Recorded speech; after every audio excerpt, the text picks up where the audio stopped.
Sister எப்படா இருக்காங்க? நல்லா இருக்காடா. பாப்பா எப்படி இருக்கா? அவளுக்கு என்ன, சந்தோஷமா இருக்கா. ம். எல்லாரையும் சந்தோஷமா வச்சிருக்கா. சிஸ்டர் என்னைக்குடா வீட்டுக்கு கூட்டு வர? இன்னும் 2 நாள்ல கூட்டு வந்துருவேன்டா. ம். வந்த உடனே சொல்லுடா, ஒய்ஃபை கூட்டு வீட்டுக்கு வரேன். கண்டிப்பாடா. ம். அது சரி, இப்ப எப்படி இருக்க? நல்லாதான் இருக்க. உண்மையாவா? உண்மையாதான்டா. எனக்கு குழந்தை பிறக்கிறதுக்கு முன்னாடி கவலையோட அவமானத்தோட இருந்தேன். ஆனா இப்ப அப்படி இல்லையே, தலை நிமிர்ந்து நடக்க வச்சிருக்காரு. அது உண்மைதான்டா, அது எனக்கு தெரியும். நான் கேட்கறது உன்னோட ஃபினான்ஷியல் ப்ராப்ளம் பத்தி. ரொம்ப நெருக்கத்துல இருந்தியா அப்போ? கையில இருந்ததெல்லாம் கையை விட்டு போயிடுச்சுன்னு சொன்ன, அதான் கேட்டேன். அது அப்படியே தான்டா இருக்கு, மாற்றம் இல்ல. டெலிவரி செலவு ஃபுல்லா மாமா தான் பாத்துக்கிட்டாரு. அதனால ஒண்ணும் தெரியல. இல்லனா ரொம்ப கஷ்டமா இருக்கும்டா. ஏன்டா என்கிட்ட சொல்லல? எத? உன் கம்பெனில உனக்கு லே ஆஃப் கொடுத்துட்டாங்களா மேடா? என்னடா சிரிக்கிற? டேய், நான் வாழ்க்கையில எவ்வளவோ பாத்துட்டேன். அதனால இது பெருசா தெரியல. உனக்கு எதுக்குடா லே ஆஃப் கொடுத்தாங்க? நீ சீனியர் ஸ்டாஃப் வேற. அவங்களுக்கு சம்பளம் கொடுக்க முடியலடா. எனக்கு கொடுக்கிற சேலரிக்கு 2 பேரை வேலைக்கு வச்சிடலாம்னு நினைச்சிட்டாங்க. டேய், நீ ஏன்டா ஃபீல் ஆகுற? நானே ஃபீல் ஆகல. ஆமா, இது உனக்கு எப்படி தெரியும்? உங்க மாமாவை பார்த்தேன்டா, அவங்க தான் சொன்னாங்க. எங்க மாமாவா? அப்ப கண்டிப்பா ஜோதி அக்கா கிட்டயும் சொல்லிருப்பாங்க. சரி, அதை விடு. வேற கம்பெனில ட்ரை பண்ண வேண்டியதுதானே? இப்படி நடக்கும்னு நான் கொஞ்சம் கூட எதிர்பார்க்கலடா. ட்ரை பண்ணணும், ஆனா இதே சேலரி கிடைக்குமான்னு தெரியல. நீ முதல்ல ட்ரை பண்ண. உன்னோட ரெஸ்யூமை எனக்கும் அனுப்பு.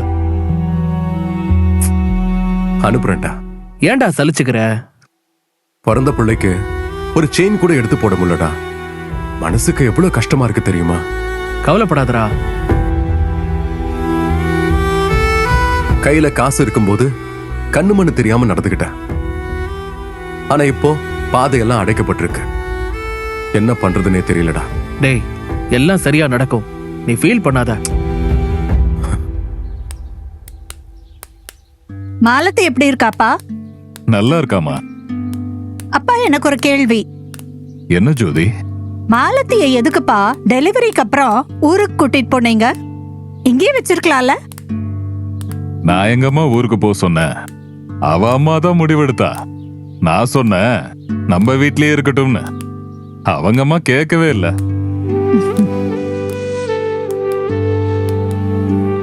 இல்ல, நான் ஊருக்கு தான் கூட்டிட்டு போறேன்னு சொன்னா. நானும் கிராமம் தானே, நல்லா இருக்கும்னு அனுப்புனேன். ஓ, அதான் விஷயமா? நான் கூட எதுக்கு ஊருக்கு போனான்னு யோசிச்சுக்கிட்டே இருந்தேன். நீங்க என்னப்பா யோசிக்கிறீங்க? ரஞ்சித்துக்கு வேலை போயிடுச்சுமா. வேலை போயிடுச்சா? என்னப்பா சொல்றீங்க? ஆமாமா, திடீர்னு லே ஆஃப் கொடுத்துட்டாங்க. இப்ப ரஞ்சித் எங்க? தெரியல, ஆனா மனசுடைஞ்சு போயிருக்காமா. சரிப்பா, மாலதி எப்ப வீட்டுக்கு வருவா? இன்னும் 2 நாள்ல வந்துருவாமா. மாலதிக்கு இந்த விஷயம் தெரியுமா? தெரியும். என்ன சொன்ன மாலதி?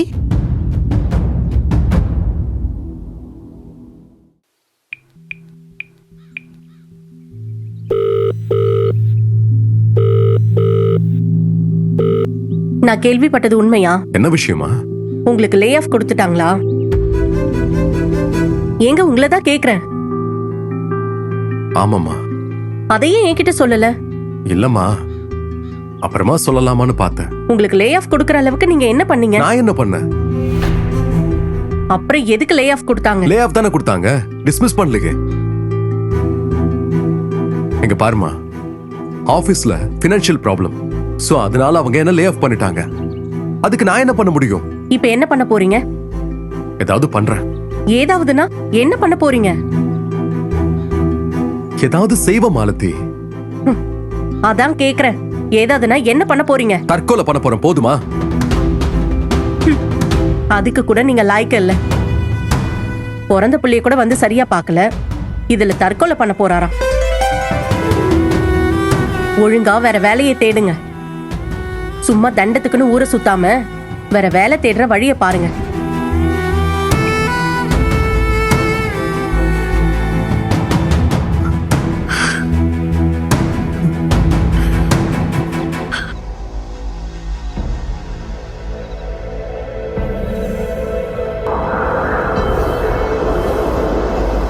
ஒரு முறை எதிர்பார்க்கிறேன், பல முறை இழக்கிறேன். ஒரு முறை எதிர்பார்க்கிறேன், கண்கள் போக்க காத்திருக்கிறேன். தொட்டு பார்க்கும் தூரத்தில், கிட்டி வரும் நேரத்தில், எட்டா கனியா வெற்றி எட்டா கனியா. இது யார் செய்த சாபமோ, இது நான் செய்த பாவமோ, இது நான் செய்த பாவமோ பாவமோ. எட்டா கனியானதே வெற்றி, எட்டா கனியானதே வெற்றி. என்ன ரஞ்சித், ஆளே பார்க்க முடியல? என்ன ரஞ்சித், சிரிப்பே வித்தியாசமா இருக்கு.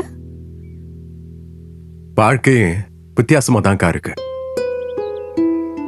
ம். சரி, மாலதி குழந்தை எப்படி இருக்காங்க? நல்லா இருக்காங்கக்கா. எப்ப வீட்டுக்கு கூட்டிட்டு வர போறீங்க? சீக்கிரமா. சீக்கிரமா வா. நாளைக்கே வர்றதா மாலதி அப்பா சொன்னாரே. அப்படியா?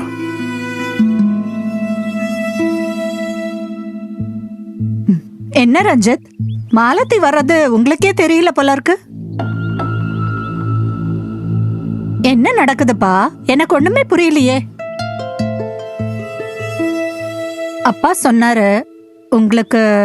ஆமாக்கா, லே ஆஃப் கொடுத்துட்டாங்க.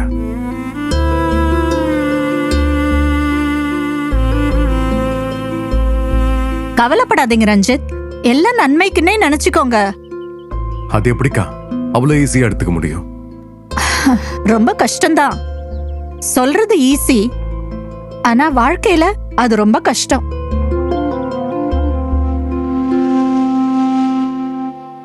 இங்க பாருங்கப்பா, வேதத்துல 2 பேரு உங்கள மாதிரி லே ஆஃப் வாங்கினாங்க. உங்கள மாதிரினா கிட்டத்தட்ட அப்படின்னு வச்சுக்கோங்களேன். புரியலக்கா. சரி, புரியுற மாதிரி சொல்றேன். முதல் நபர் ஆதாம் ஏவாள். அவங்களுக்கு ஆண்டவர் லே ஆஃப் கொடுத்து தோட்டத்தை விட்டே அனுப்பிட்டாரு. ஆனா அது அவங்க செஞ்ச பாவத்தினால கிடைச்ச தண்டனை. உங்களுக்கு அப்படி இல்ல. அடுத்தது யோபு. ஒரே நாள்ல எல்லாத்தையுமே இழந்துட்டாரு. ஆனா அவர் எந்த தப்புமே செய்யலையே, ஆனாலும் எல்லாத்தையும் இழந்துட்டாரு. உங்களை மாதிரி. இங்க பாருங்க, யோபு ஒன்னும் சாதாரணமான ஆள் இல்ல, மிகப்பெரிய கோடீஸ்வரர்.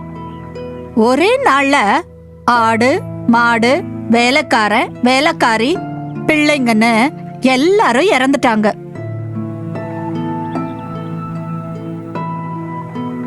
யோபுவுக்கு இழந்து போன எல்லாத்தையும் ஆண்டவர் 2 மடங்கா திரும்ப தந்தாரு. எப்படி கிடைச்சது தெரியுமா? அவ்வளவு நடந்தும் யோபு என்ன சொன்னார் தெரியுமா? கர்த்தர் கொடுத்தார், கர்த்தர் எடுத்தார், கர்த்தருடைய நாமத்திற்கு ஸ்தோத்திரம்னு சொன்னாரு. ரஞ்சித், உங்களுக்கு இந்த வேலைய கர்த்தர் கொடுத்தாரு, கொடுத்த கர்த்தர் எடுத்துக்கிட்டாரு, அவ்வளவுதானே? நீங்க அந்த மனநிலைமைக்கு வாங்க. கர்த்தருக்கு எப்போதுமே நன்றின்னு சொல்லுங்க. சில காரியங்கள் கர்த்தர் நமக்கு கொடுக்கும் போது நாம ஏன்னு கேள்வியே கேட்கறது இல்ல, ஆனா அதை எடுக்கும் போது நிறைய கேள்வி கேட்கிறோம். கொடுக்கவும் அவருக்கு அதிகாரம் உண்டு, கொடுத்ததை எடுக்கவும் அவருக்கு அதிகாரம் உண்டு. முதல்ல அத நாம புரிஞ்சுக்கணும். முறுமுறுக்காம கர்த்தருக்கு எப்போதும் நன்றி சொன்னா போதும். ஆண்டவர் சூழ்நிலைமை மாத்தி போடுவாரு. இத செய்யறதுக்கு கொஞ்சம் கஷ்டமா தான் இருக்கும், இருந்தாலும் வேற வழி இல்ல. நீங்க இத செஞ்சு பாருங்களேன். இதை விட பெஸ்ட் ஜாப நிச்சயம் ஆண்டவர் உங்களுக்கு தருவாரு.